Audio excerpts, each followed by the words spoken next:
Good morning students, मैं नीतू चौधरी स्वागत करती हूँ आपका अपने परिवार स्वाध्याय श्री में। तो कैसे हैं आप सभी? आई होप अच्छे होंगे, स्वस्थ होंगे, घर पर होंगे, अपना और अपने परिवार वालों का ख्याल रख रहे होंगे। तो जैसा कि आप सभी को पता है, ये हमारी करंट अफेयर की क्लास है जो डेली सुबह 6 बजे होती है। तो आपको क्या करना है, डेली रोज़ की तरह क्या करना है, कॉपी और पेन लेके बैठेंगे और एक एक क्वेश्चन को अच्छे से नोट डाउन करते हुए चलेंगे। तो चलिए शुरुआत करते हैं फर्स्ट क्वेश्चन की। तो आज का हमारा फर्स्ट क्वेश्चन क्या है कि हाल ही में प्रधानमंत्री नरेंद्र मोदी ने 22,000 करोड़ रुपए की विभिन्न परियोजनाओं का शिलान्यास किस राज्य में किया है?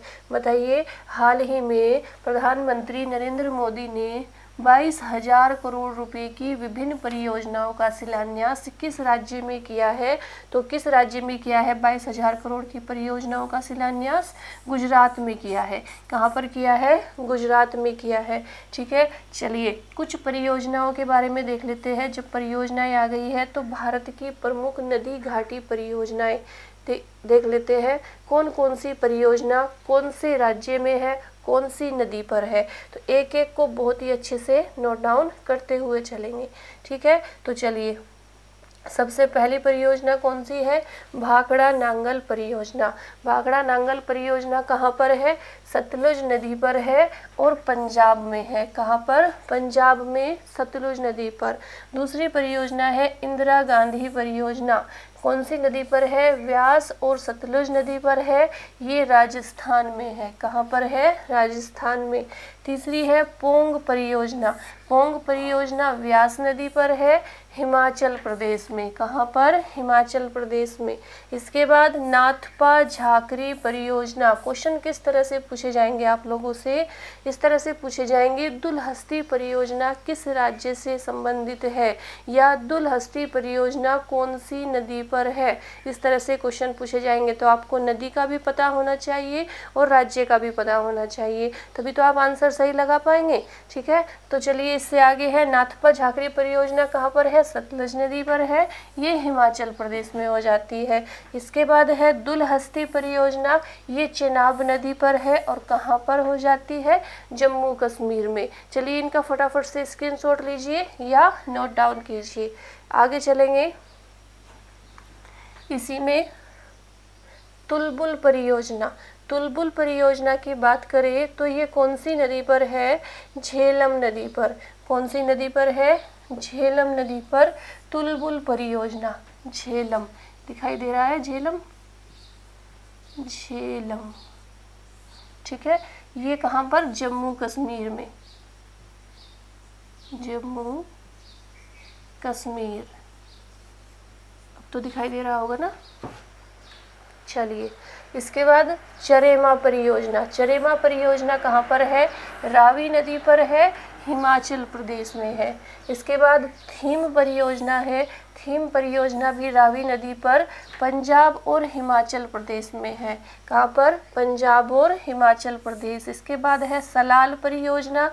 ये चिनाब नदी पर है, जम्मू कश्मीर में है। इसके बाद आ जाती है बगलीहार परियोजना। बहुत बार पूछा जा चुका है बगलीहार परियोजना, दुलहस्ती परियोजना। याद रखेंगे इन्हें कि कहाँ पर? चिनाब नदी पर, जम्मू कश्मीर में। इसके बाद उरी परियोजना झेलम नदी पर। ये भी कहाँ पर है? जम्मू कश्मीर में है। चलिए फटाफट से स्क्रीनशॉट लीजिए, मैं साइड हो जाती हूँ एक बार। आगे चलेंगे, इसके बाद आ जाती है प्रायद्वीपीय भारत की प्रमुख नदी घाटी योजना। ये कैसी है? ये प्रायद्वीपीय भारत की प्रमुख नदी घाटी योजना है। कौन कौन सी है? एक एक को अच्छे से नोट डाउन करते हुए चलेंगे। सबसे पहली है नर्मदा घाटी परियोजना। ये कहाँ पर है? नर्मदा नदी पर है, गुजरात में है। कहाँ पर? गुजरात में। इसके बाद आ जाती है उकाई परियोजना। ये ताप्ती नदी पर है, गुजरात और महाराष्ट्र में है। ठीक है, इसके बाद आ जाती है काकरापा परियोजना। ये भी ताप्ती नदी पर है और ये भी गुजरात में ही है। इसके बाद इडुक्की परियोजना पेरियार नदी पर, केरल में। कहाँ पर? केरल में पेरियार नदी पर है इडुक्की परियोजना। इसके बाद माही परियोजना माही नदी पर है, मध्य प्रदेश में। कहाँ पर है ये? मध्य प्रदेश में। ठीक है, चलिए नोट डाउन कीजिए फटाफट से। आगे चलेंगे। इसके बाद है सबरीगिरी परियोजना। कौन सी परियोजना है? बहुत सारी परियोजनाएं हैं, इनसे बाहर कुछ नहीं पूछा जाएगा, इन्हीं से क्वेश्चन आएगा। सबरीगिरी परियोजना पंबा नदी पर है केरल में। कहाँ पर? केरल में है, पंबा नदी पर, केरल पंबा। इसके बाद है हीराकुंड परियोजना, ये महानदी पर है, ओडिशा में। कहाँ पर? ओडिशा। इसके बाद आ जाती है अलमाटी परियोजना, कृष्णा नदी पर है और कहाँ पर? कर्नाटक में। इसके बाद है तुंगभद्रा परियोजना, तुंगभद्रा नदी पर, कर्नाटक में। इसके बाद है घाट प्रभा परियोजना, कावेरी नदी पर है, कर्नाटक में। इसके बाद मेटूर परियोजना, ये भी कावेरी नदी पर है, ये तमिलनाडु में है। इसके बाद नागार्जुन सागर परियोजना कृष्णा नदी पर है और ये कहाँ पर है? आंध्र प्रदेश में है। चलिए फटाफट से नोट डाउन कीजिए इन्हें अगर आप याद कर लोगे तो परियोजना से संबंधित कोई भी क्वेश्चन होगा तो आप लोग गलत नहीं कर पाओगे। लास्ट है निजाम सागर परियोजना, ये गोदावरी नदी पर है और तेलंगाना में है। इसे भी कर लेंगे नोट डाउन। निजाम सागर परियोजना गोदावरी नदी पर, तेलंगाना में। चलिए नेक्स्ट क्वेश्चन पे चलते हैं कि गुजरात के किस शहर में हाल ही में वैश्विक आयुष निवेश और नवाचार सम्मेलन का आयोजन किया गया? बताइए, गुजरात के किस शहर में हाल ही में वैश्विक आयुष निवेश और नवाचार सम्मेलन का आयोजन किया गया? तो कहाँ पर किया गया है? ये किया गया है गांधीनगर में। कहाँ पर किया गया है? गांधीनगर में किया गया है, गुजरात के गांधीनगर में। ठीक है, चलिए गुजरात के बारे में हम लोग कई बार पढ़ चुके हैं। अगर आप नए हैं, कोई नया स्टूडेंट जुड़ा है, अगर आपको गुजरात की संपूर्ण जानकारी चाहिए तो वो कल की या परसों की कोई भी क्लास ले सकते हैं, उसमें गुजरात की पूरी डिटेल दी हुई है, वहाँ से आप लोग उसे नोट डाउन कर सकते हैं।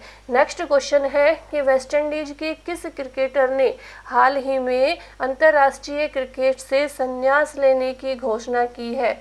बताइए किसने की है? वेस्ट इंडीज के कौन से क्रिकेटर ने हाल ही में अंतर्राष्ट्रीय क्रिकेट से संन्यास लेने की घोषणा की है? तो उनका नाम है कायरन पोलार्ड। क्या है उनका नाम? कायरन पोलार्ड ने अंतर्राष्ट्रीय क्रिकेट से संन्यास लेने की घोषणा की है। अब देख लेते हैं कुछ और क्वेश्चन। एक एक क्वेश्चन बहुत ही इम्पोर्टेंट है, आपका रिवीजन भी होता रहता है, और जो बच्चे जिन्होंने ऐसे क्वेश्चन नहीं पढ़े उनके लिए भी अच्छी ही है। एकदम से नोट डाउन, एक तरफ से नोट डाउन करते हुए चलिए और अपने नोट्स बनाते हुए चलिए। जैसे T20 से संबंधित बहुत सारे क्वेश्चन हैं जो आपके एग्जाम में पूछे जाते हैं। T20 वर्ल्ड कप 2021 किसने जीता? बताइए, अगर क्वेश्चन पूछा जाए कि 2021 का T20 वर्ल्ड कप किसने जीता, तो ये जीता था ऑस्ट्रेलिया ने। उपविजेता कौन रहा? उपविजेता रहा न्यूजीलैंड। नेक्स्ट क्वेश्चन है कि T20 क्रिकेट विश्व कप का पहले संस्करण का आयोजन कहाँ किया गया था? बताइए कहाँ किया गया था? 2007 में दक्षिण अफ्रीका में किया गया था। कहाँ पर किया गया था? 2007 में दक्षिण अफ्रीका में T20 क्रिकेट विश्व कप का पहला संस्करण। इसके बाद नेक्स्ट क्वेश्चन ICC यानी इंटरनेशनल क्रिकेट काउंसिल से ले लेते हैं। बात करते हैं ICC की स्थापना की, तो स्थापना कब होती है? 1909 में होती है। इसकी स्थापना कब हुई थी? 1909 में। चलिए, स्थापना हुई 1909 में। अगर मुख्यालय की बात करें तो मुख्यालय हो जाता है दुबई, संयुक्त अरब अमीरात। कहाँ पर? UAE में, दुबई में इसका मुख्यालय है। कुल सदस्य देश कितने हैं? तो सदस्य देश 104 है। चेयरमैन कौन है? सौरभ गांगुली है। कितने हैं सदस्य देश? 104। इसके बाद ICC महिला T20 विश्व कप 2021, मेजबान देश कौन सा? स्पेन। मेजबानी किसने की? स्पेन। विजेता कौन रहा? स्कॉटलैंड। ये अमीरात यहाँ पे गलत लिखा हुआ है, स्कॉटलैंड इसमें क्या रहा? विजेता रहा। ठीक है, चलिए आगे चलेंगे। इन्हें साथ साथ ही नोट डाउन भी करते रहिए। इसके बाद नेक्स्ट क्वेश्चन है कि किस राज्य में ऑयल इंडिया लिमिटेड ने हाल ही में जोरहाट पंप स्टेशन पर भारत का पहला ग्रीन हाइड्रोजन पायलट प्लांट शुरू किया है? तो बताइए कहाँ पर किया है? तो ये किया है असम में। कहाँ पर किया है? असम में शुरू किया है। भारत का किसने? ऑयल इंडिया लिमिटेड ने जोरहाट पंप स्टेशन पर भारत का पहला ग्रीन हाइड्रोजन पायलट प्लांट कहाँ पर? असम में शुरू किया है। ठीक है, नोट डाउन कीजिए फटाफट से। ऑयल इंडिया लिमिटेड क्या है? ऑयल इंडिया लिमिटेड यह है यह कंपनी भारत सरकार के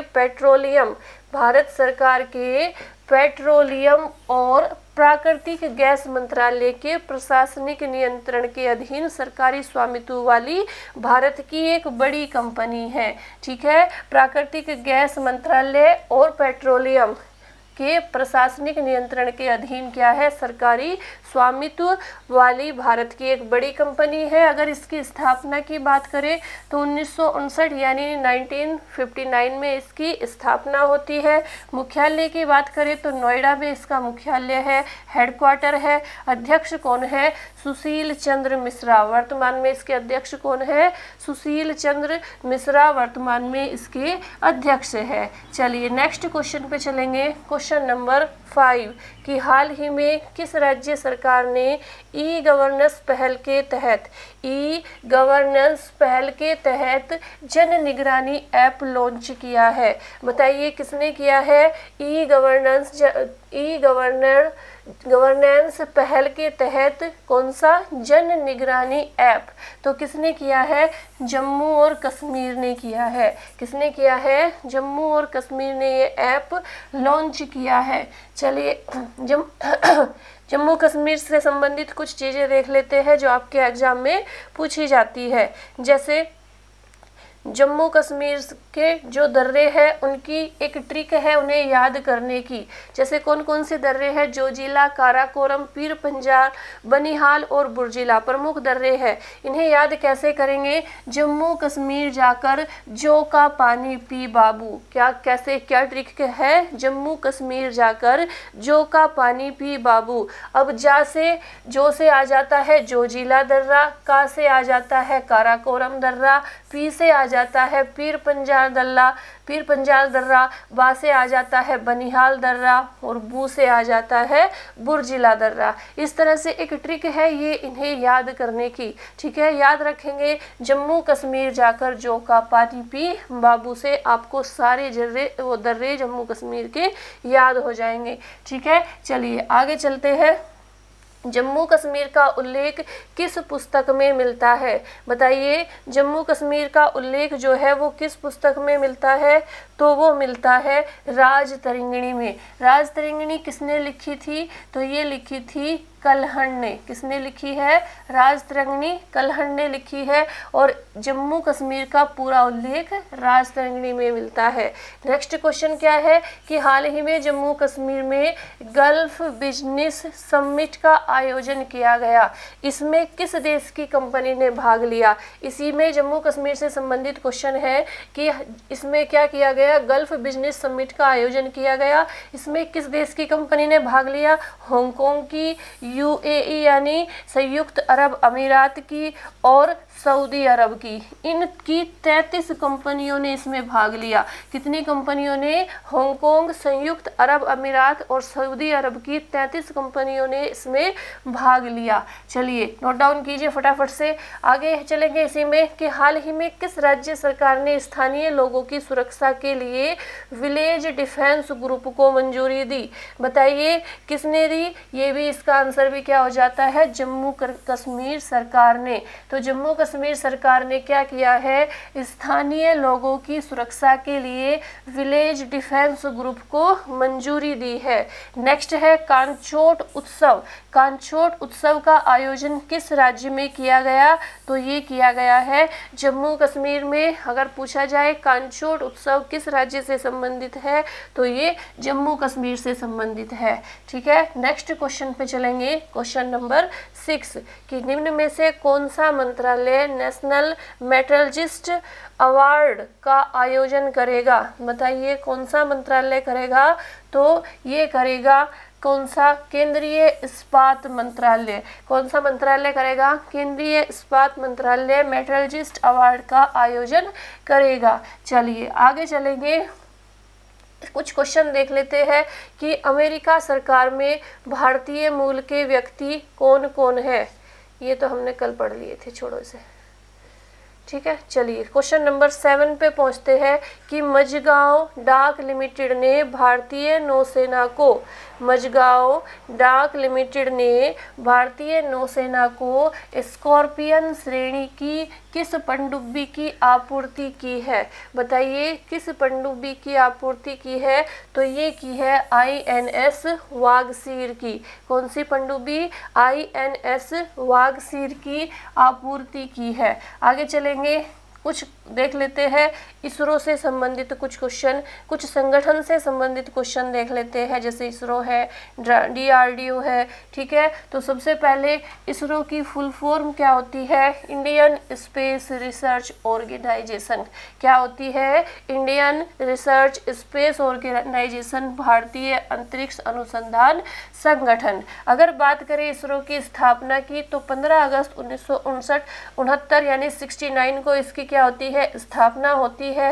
हेडक्वार्टर बेंगलुरु में है, कर्नाटक में। कहाँ पर, कर्नाटक के बेंगलुरु में इसका हेडक्वार्टर है। और अध्यक्ष है S सोमनाथ। कौन है अध्यक्ष, S सोमनाथ इसरो के अध्यक्ष है। फटाफट से नोट डाउन कीजिए। आगे चलेंगे, DRDO के बारे में देख लेते हैं। DRDO की फुल फॉर्म क्या है, defence research and development organisation.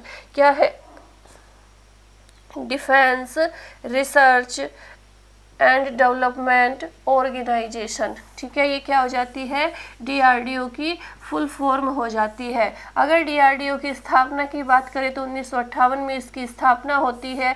मुख्यालय नई दिल्ली में है। कहाँ पर है, नई दिल्ली में DRDO का मुख्यालय है। ठीक है, अध्यक्ष कौन है, डॉक्टर G सतीश रेड्डी है। उत्तरदायी मंत्री राजनाथ सिंह है। ठीक है, सतीश धवन अंतरिक्ष केंद्र कहाँ पर स्थित है, तो कहाँ पर है, श्रीहरिकोटा में है, आंध्र प्रदेश में। और यह इसरो का उपग्रह प्रक्षेपण केंद्र है। श्रीहरिकोटा आंध्र प्रदेश में जो है वो इसरो का क्या है, उपग्रह प्रक्षेपण केंद्र है। चलिए नोट डाउन कीजिए। आगे चलेंगे, क्वेश्चन नंबर 8, 22 अप्रैल को विश्व भर में किस दिवस के रूप में मनाया जाता है। बताइए 22 अप्रैल को किस दिवस के रूप में मनाया जाता है, तो ये मनाया जाता है पृथ्वी दिवस के रूप में, अर्थ डे के रूप में। किसके रूप में, अर्थ डे के रूप में मनाया जाता है 22 अप्रैल को। चलिए फटाफट से नोट डाउन कीजिए। आगे चलेंगे,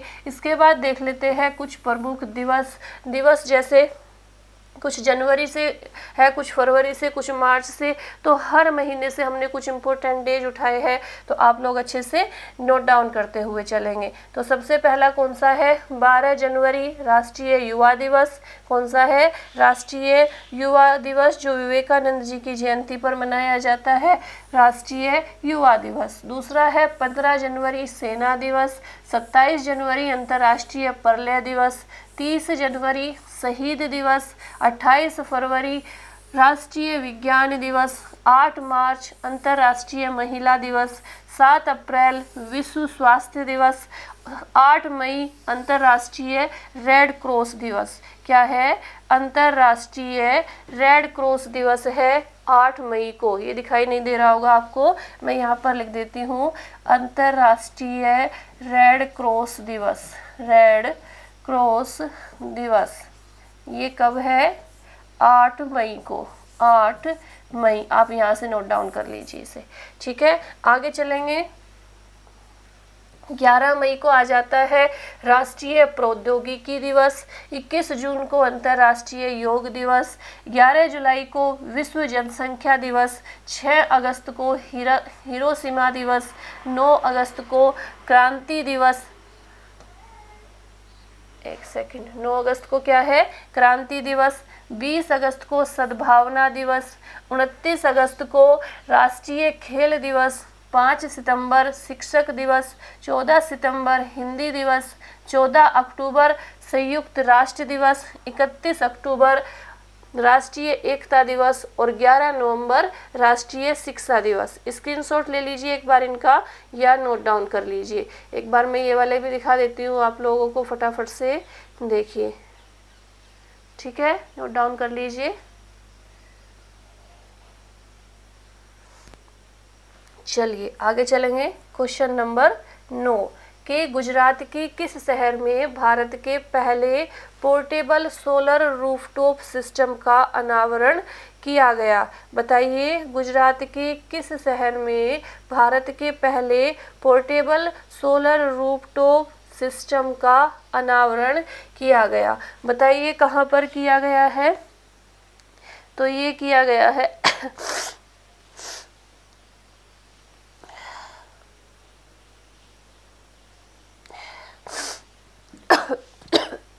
सॉरी, तो सुबह सुबह जुकाम हो जाता है ना बहुत ज़्यादा, ठीक है। चलिए कहाँ पर किया गया है? ये किया गया है गांधीनगर में। कहाँ पर? गांधीनगर में किया गया है पहले पोर्टेबल सोलर रूफटॉप सिस्टम का अनावरण, ठीक है। आगे चलेंगे। क्वेश्चन नंबर 10 कि हाल ही में किस देश में इनविक्टर गेम 2022 का शुभारंभ किया गया है? बताइए कहाँ पर किया गया है इनविक्टर गेम 2022 का शुभारंभ? तो ये किया गया है नीदरलैंड में। एक सेकंड, तो ये कहाँ पर किया गया है? नीदरलैंड में किया गया है। चलिए फटाफट से नोट डाउन कीजिए। 10 क्वेश्चन हमारे कंप्लीट हो जाते हैं। इसके बाद देख लेते हैं ग्रैंड स्लैम। ग्रैंड स्लैम को याद करने की ट्रिक क्या है? याद कैसे रखेंगे ग्रैंड स्लैम को? अफवाह से याद रखेंगे। कैसे याद रखेंगे? अफवाह से याद रखेंगे। देखिए कैसे याद रखेंगे? ए से ऑस्ट्रेलियाई ओपन, एफ से फ्रेंच ओपन, डब्ल्यू से विंबलडन ओपन, ए से यूएसए को क्या बोलते हैं? अमेरिका बोलते हैं। क्या बोलते हैं? अमेरिका। तो अमेरिका ओपन यानी यूएसए ओपन ए से। तो याद करने की ट्रिक क्या है? अफवाह। अफवाह से याद रखेंगे। अगर ऑस्ट्रेलिया ओपन की बात की जाए तो ये कब होते हैं? जनवरी में होते हैं। कहाँ पर खेले जाते हैं? हार्ड कोर्ट पर। फ्रेंच ओपन मई जून में खेले जाते हैं क्ले कोर्ट पर। विंबलडन जून और जुलाई में ग्रास कोर्ट पर। और यूएसए ओपन अगस्त और सितंबर में हार्ड कोर्ट पर, ठीक है। तो ये आप लोग इसे अच्छे से नोट डाउन कर लीजिए। Australia open, French open, Wimbledon open, USA open कब कब खेले जाते हैं मैंने ये भी बता दिया। कौन से कोर्ट पर खेले जाते हैं वो भी बता दिया। और याद करने की ट्रिक क्या है? अफवाह है। क्या है? अफवाह से याद रखेंगे इसे। अफवाह ऑस्ट्रेलिया, फ्रेंच, विंबलडन और यूएसए, ठीक है। चलिए आगे चलेंगे। ऑस्ट्रेलिया ओपन 2022 पुरुष वाला जो था उसमें विजेता कौन रहे? ऑस्ट्रेलिया ओपन 2022 पुरुष में विजेता कौन रहे? तो राफेल नडाल जो स्पेन के हैं ये विजेता रहे। और उप विजेता डेनियल मेदवेदेव जो रूस के हैं वो उप विजेता रहे। फिर नेक्स्ट है ऑस्ट्रेलिया ओपन 2021। ये कौन सा है? 2022 है। 21 की बात करें तो 21 में विजेता रहे नोवाक जोकोविच सर्बिया के और उप विजेता रहे डेनियल मेदवेदेव रूस के, ठीक है। फटाफट से नोट डाउन करेंगे इन्हें। तो कौन रहे उप विजेता? Daniel Medvedev. इसके बाद आगे चलते हैं। ऑस्ट्रेलिया ओपन 2022 महिला में कौन है? 2022 में विजेता कौन रहे? Ashleigh Barty. कौन रहे विजेता? एशले मार्टी ऑस्ट्रेलिया की। और उप विजेता रही डेनियल यूएसए की।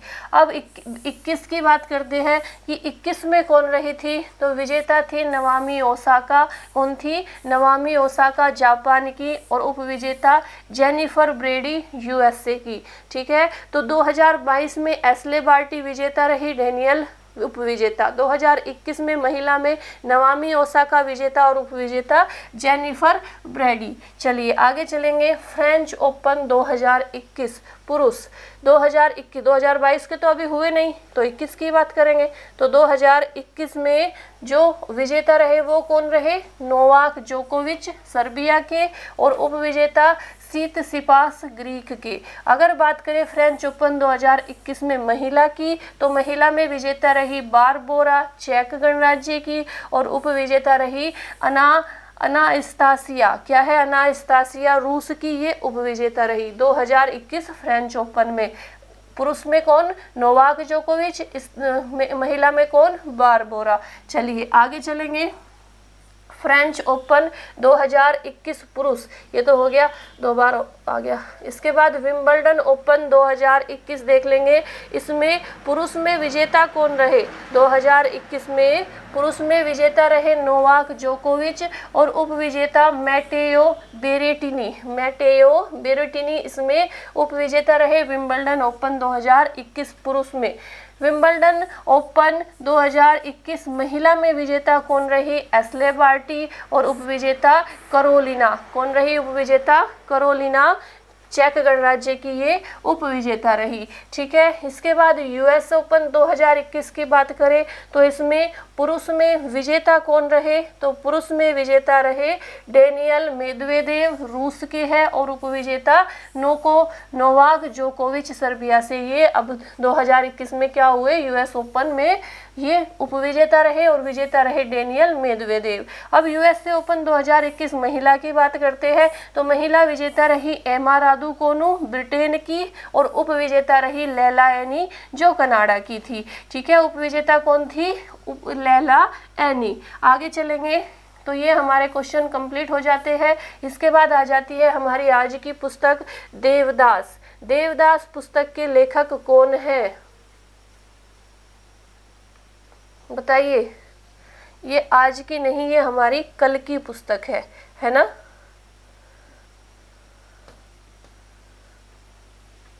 एक सेकंड देखिए, यहाँ भी लिखा हुआ है कल की। ठीक है। चलिए यहाँ से देखते हैं। देवदास, कल हमने क्या पूछा था? कौन सी पुस्तक पूछी थी? देवदास के लेखक कौन है? कुछ बच्चों ने इसके आंसर भी दिए हैं। तो देवदास लिखी थी शरत चंद्र चटर्जी ने। किसने लिखी थी? शरत चंद्र चटर्जी। ठीक है। और बात करते हैं कि सहायक संधि किसने लागू की थी? तो सहायक संधि की थी लॉर्ड वेलेजली ने। किसने की थी? लॉर्ड वेलेजली ने ये लागू की थी सहायक संधि। चलिए फटाफट से नोट डाउन कीजिए। आगे चलेंगे।